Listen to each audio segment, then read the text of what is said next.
A year ago, this young Malian, Diallo Haroun, returned home from the Ivory Coast. He lives in the village of Gourma Rarous in the desert just south of the River Niger. People here are farmers, but in recent years, drought and conflict have resulted in reduced harvests and a mass exodus. And not just in Gourma Rarous. Until recently, most of northern Mali's young people were migrating to cities and neighbouring countries, such as the Ivory Coast, Niger and Ghana, which has had a devastating impact on communities here, leaving villages and towns like Diallo's populated largely by children and the elderly. But now Diallo has come back because he has hope for a future here, something desperately needed for the country, says a local representative from the Ministry of Agriculture. We all know youth is the future of a country.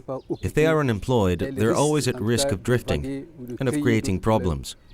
So to try and occupy these youths, to try to find work for these youngsters, is one of the most important things for a country. Shortly after returning to Mali, Diallo heard about a government project created to do just that. Supported by the UN's International Fund for Agricultural Development, the project offers training and work opportunities to local youth. Diallo bought a motor pump and was helped to develop a small business growing fodder, which he stores and sells to his neighbours. I've managed to feed our animals, and we can put some to one side in a storehouse. Then, at a certain time, I sell it. So with that money, I can cover all our needs. For many young people here, the chance to earn a living is reason enough to come home and stay. 5 years ago, nearly all of these young people would have left. This young man, Hama Agisa, is another returnee. He was recently trained as a builder during the project's construction of a new irrigation system, which links the River Niger to his village. The impact for me, as head of a family with children, is that now I have animals, a house, and work tools. So for me, I'd have to say it is going well. And as more young people find employment, the local economy also benefits. But in the end, it's the presence of the young people themselves that spells hope for Mali's future. I'm Declan McCormack for Hungry Planet.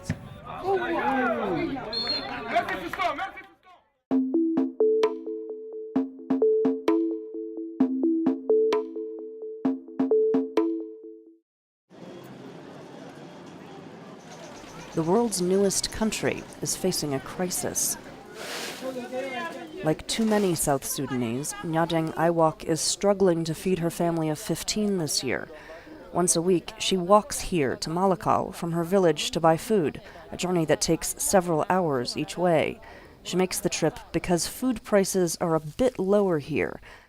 Families in villages like this one in Upper Nile State would normally have been able to grow enough sorghum here to get them through for several months, at least to the end of the year. But this year, because the rains were so bad, they came late and were very erratic, they haven't had any harvest at all, so they're dependent on whatever food they can buy from the market. The looming food crisis in South Sudan is the result of more than just erratic rains and failed crops. The country gained its independence from Sudan in July. Since then, border issues between the two countries have disrupted the traditional commercial trading patterns, causing critical food shortages in the markets. And the need for WFP's food assistance is growing. On top of the problems caused by scarcity and high food prices, more than 300,000 people have been forced from their homes by conflict in the last year. In addition to that, with independence, hundreds of thousands of South Sudanese have voluntarily returned to the country from Sudan. All of this means that more than 2 million people will need food assistance in 2012. And it is critical for WFP to be able to get that food into place as quickly as possible, because large parts of the country become virtually inaccessible once the rainy season starts in March.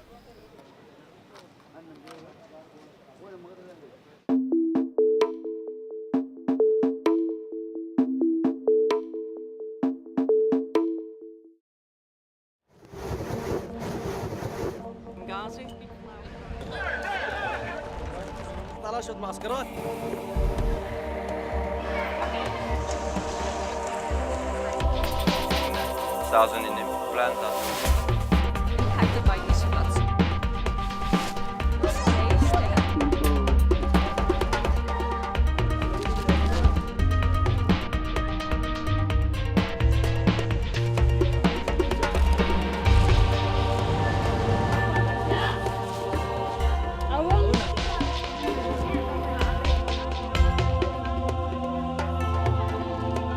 South Sudan. World Food Program. Now, World Food Program.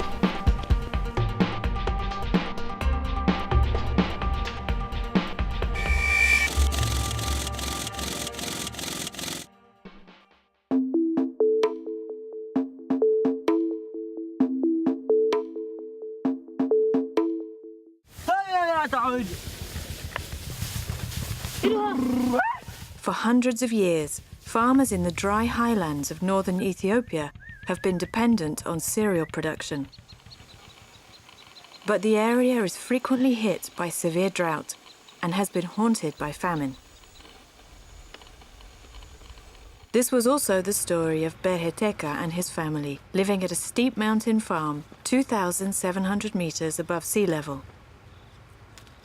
But 4 years ago, his life changed. The Government Bureau of Agriculture and the Food and Agriculture Organization, FAO, recognized his lack of water and supplied him with a water tank and equipment for irrigation. I get the knowledge or the training from FAO. They give me, support me by material, and they support me by the technical and material and everything. Now his farm has transformed. And here I have grow apple, plum, apricot, almond, and such like this another. And also from the vegetables, cabbage, carrot. Further south, in Rhea Valley, this tropical fruit nursery is run by the government and FAO. Various seedlings, newly introduced in Ethiopia, are grown and sold to local farmers. Good morning, Deribe. good morning. I need to buy avocado and mango. 15 avocado seedlings and 15 mango seedlings. Each seedling costs 15 birr. 10,000 farmers buy high-quality seedlings from FAO-supported nurseries.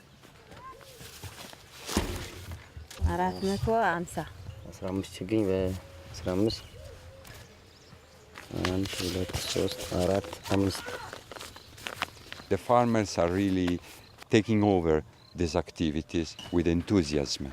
And as we said, you know, fruit for life. The fruit accompany you for all your life, giving you fruits that you can sell and you can consume at home. The papaya will be cut to be replaced by the new one. Minor Gebayo is one of the farmers getting guidance from the project. He started producing papaya. Then he and his wife, Alemnesh, moved on to producing seedlings, which they now sell to other farmers in the area. It is such a big change. I am supporting my family with the money I get from selling seedlings, and now my 3 children are going to school. We are supporting at least 300 farmers directly. I mean, FAO is giving technical advice to them. And directly, we could say that all the fruit sector is benefiting. We can also talk about 10,000 farmers, and it is expanding day by day because the farmers, they are copying from each other, and they want to follow the example of our model farmers. Yeah, okay, good. Temperate fruit production requires a high level of knowledge. At this training session, FAO enables farmers to prune apricot trees during the cold and dry season so that they are ready to produce in the hot season.